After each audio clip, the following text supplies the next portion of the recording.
Bienvenue dans Murmure Métis, l'espace où on explore les identités mêlées, les silences qu'on a appris à garder et les voix qu'on choisit enfin de libérer. Ici, je parle à celles qui ne rentrent pas dans les cases, à celles qu'on a appelées trop sensibles, trop agressives ou pas assez quelque chose, à celles qui avancent entre plusieurs mondes, en portant des blessures qu'on ne voit pas toujours, mais qui pèsent lourd. Aujourd'hui, j'aimerais parler d'un sujet intime, profond, mais qu'on aborde encore trop peu quand on est une femme métisse ou racisée. Comment guérir de la fatigue émotionnelle liée au racisme et de la double charge raciale propre à nous, les femmes métisses? Et comment retrouver une féminité douce dans un monde qui nous a trop souvent renvoyés à l'inverse? Parce que guérir, pour moi, ce n'est pas juste tenir bon, c'est retrouver du souffle, du lien, de la tendresse pour soi, et peut-être aussi réapprendre à se voir entière. On parle souvent de charge mentale, mais il y a une forme de fatigue plus insidieuse, plus silencieuse. C'est celle qu'on porte quand on est une femme métisse. Une fatigue émotionnelle chronique, liée au fait de ne jamais vraiment se sentir à sa place, ni d'un côté, ni de l'autre. Ce que je vis et que beaucoup de femmes métisses vivent, c'est un double rejet. D'un côté, le rejet blanc, celui qui ne se dit pas toujours, mais qui se sent. Le rejet poli, subtil, qui nie ton vécu. Celui qui t'aime à condition que tu ne parles pas de ces choses-là. Celui qui exige que tu t'adaptes, que tu t'effaces, que tu simplifies ta complexité. Ce rejet, souvent vécu dès l'enfance, touche à quelque chose de très intime, l'appartenance. Et ce n'est pas qu'une blessure symbolique.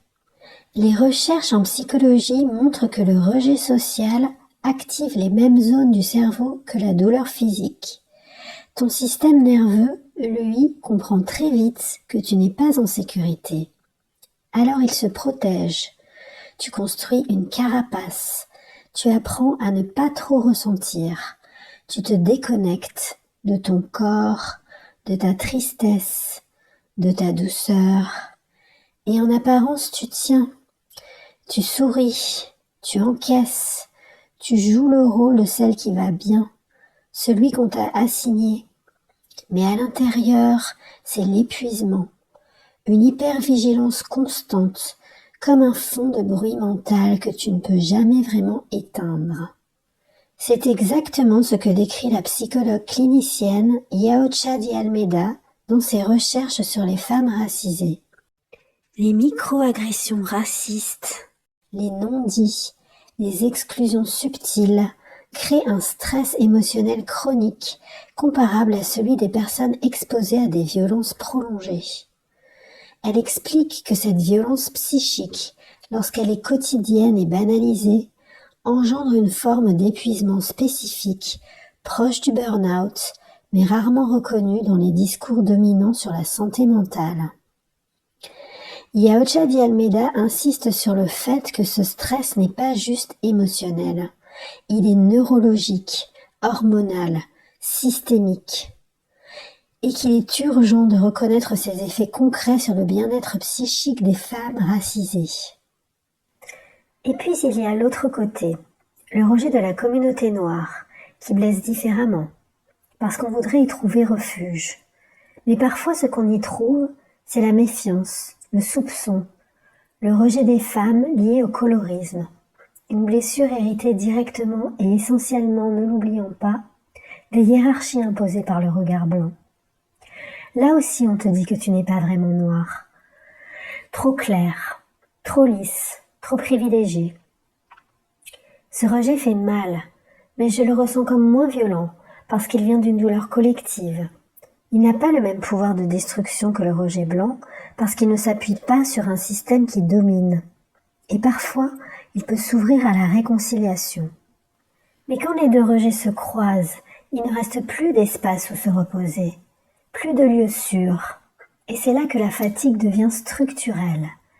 Cette fatigue-là, ce n'est pas être un peu fatigué. C'est une usure profonde, une perte de sens, un état d'alerte permanent. Et c'est cette fatigue qui nous coupe de nous-mêmes, de notre douceur, de notre féminité. Alors aujourd'hui, j'ai envie qu'on parle de ça, qu'on le nomme, qu'on le reconnaisse, parce qu'il n'y a pas de retour à soi sans reconnaissance de ce qui nous a éloignés de nous-mêmes. Reconnecter à une féminité douce, ça a l'air simple comme ça, mais quand on est une femme métisse ou perçue comme noire, c'est tout sauf évident. Parce que très tôt, on nous apprend que la douceur, ce n'est pas pour nous. Le monde blanc, lui, projette une autre image. Une image dure, sexualisée ou même parfois virilisée. La misogynie noire, ce terme forgé par Moya Bailey, désigne justement cette violence spécifique que vivent les femmes noires à l'intersection du racisme et du sexisme. Et quand on est métisse ou qu'on a des traits perçus comme non blancs, on n'échappe pas à cette lecture. Dans le regard blanc, la femme noire est souvent perçue comme trop forte, trop bruyante, trop sexuelle, trop menaçante. Ou à l'inverse, elle est carrément masculinisée. On la fait douter de sa propre féminité. On la voit comme virile, imposante, moins digne de protection. Et cette vision, même si elle ne dit pas son nom, influence la façon dont nous, on apprend à habiter notre corps. Alors pour survivre, pour se faire respecter, on devient forte. Et cette force devient une armure. On apprend à se protéger, à anticiper, à se battre. Être douce, être vulnérable, c'est dangereux, parce que personne ne viendra te protéger si tu tombes. À force, tu t'identifies à cette force. Tu crois que c'est ta nature, alors qu'en réalité, c'est une réaction, une stratégie. Et puis il y a les stéréotypes. Tu dois être belle, mais pas trop noire. Désirable, mais pas sexuelle. Assertive, mais jamais agressive. C'est une ligne de crête impossible à tenir. Alors tu contrôles ton image, ton ton, ton corps. Tu t'éloignes encore plus de ta spontanéité, de ta sensualité naturelle, de ta liberté. Et si parfois même tu te demandes si tu as le droit d'être vulnérable, si tu as le droit de pleurer. Parce qu'on t'a appris que les femmes comme toi sont là pour porter les autres, être les confidentes, les piliers, mais rarement les femmes dans leur entièreté, avec leur douceur, leur lenteur. Alors on se protège, encore, on garde le contrôle, et on finit par oublier ce que ça fait d'être simplement tendre, douce. Revenir à cette féminité, ce n'est pas un retour en arrière, ce n'est pas une faiblesse, c'est un retour à soi. C'est enlever petit à petit les couches qu'on a empilées pour survivre. Et c'est difficile, mais c'est là précisément que commence la guérison. Alors comment on commence à guérir? Il n'y a pas de recette, pas de raccourci, mais il y a des chemins. Et souvent ça commence par une toute petite permission qu'on se donne.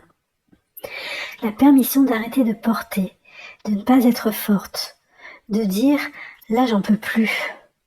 Juste ça, c'est révolutionnaire quand on a passé sa vie à prouver qu'on allait bien. Ensuite, il y a la question du corps, parce que la fatigue émotionnelle, elle se loge là, dans les épaules, dans la nuque, sur le dos, dans le ventre. Pour moi, le corps, c'est l'endroit où la guérison peut commencer sans avoir besoin de tout comprendre. Un toucher lent, une respiration, une main posée sur le cœur, une danse sans performance. Ce n'est pas du développement personnel, c'est du soin. C'est remettre du vivant là où il y avait du contrôle. Et puis il y a ce geste intérieur qu'on oublie souvent. S'auto-valider. Reconnaître qu'on est fatigué, qu'on est blessé et que c'est légitime, sans se juger, sans minimiser. C'est apprendre à se dire à soi-même « ce que je ressens est réel, même si personne d'autre ne le voit. » Même si le monde te demande d'avancer comme si de rien n'était. Et ça, c'est énorme, parce que ça inverse toute la logique du déni. Un autre pas fondamental, c'est apprendre à dire non. Poser des limites claires. Ne plus laisser les autres vider notre énergie. Franchir nos frontières, imposer leurs projections. Dire non, ce n'est pas être méchante, c'est se protéger. Et tout le monde le fait d'ailleurs. Et parfois, c'est dire non à soi-même aussi. Non à l'autocritique. Non à cette voix qui répète qu'on devrait être plus forte, plus calme, plus comme il faut. Et puis il y a sortir de l'isolement, mais pas avec n'importe qui. Avec des personnes qui comprennent la double charge, qui ne te demandent pas de choisir entre deux identités, qui ne vont pas t'invalider, ni te couper la parole, ni faire semblant de ne pas voir. Parfois c'est une femme qui dit « moi aussi », et ça suffit à desserrer le nœud. Et puis il y a les mots, les vrais, ce qu'on n'a jamais osé dire. Mettre du langage sur l'indicible, sur le rejet, sur l'humiliation, sur les silences trop lourds. Écrire, parler, crier, pleurer, pas pour se plaindre, mais pour se délester. Enfin, il y a une autre forme de soin. Choisir consciemment ce qu'on veut nourrir. Ça peut être une esthétique qui nous ressemble, une lenteur qu'on s'autorise, une musique qui répare. Tout ce qui remet du lien entre ta force et ta douceur. Parce que c'est pas l'une ou l'autre, c'est les deux. Tu peux être puissante, intense, lucide et douce, tendre et lente à la fois. Et toi, tu t'es déjà demandé ce que ça ferait de poser les armes, de ne plus rien avoir à prouver, ni à choisir de camp, ni à te justifier de qui tu es? Alors, écris-moi en commentaire si tu veux partager ton expérience. Et n'oublie pas, tu n'es pas une moitié de ceci et une autre moitié de cela. Tu es complète et entièrement toi-même, sans compromis, et tu n'as pas à te justifier.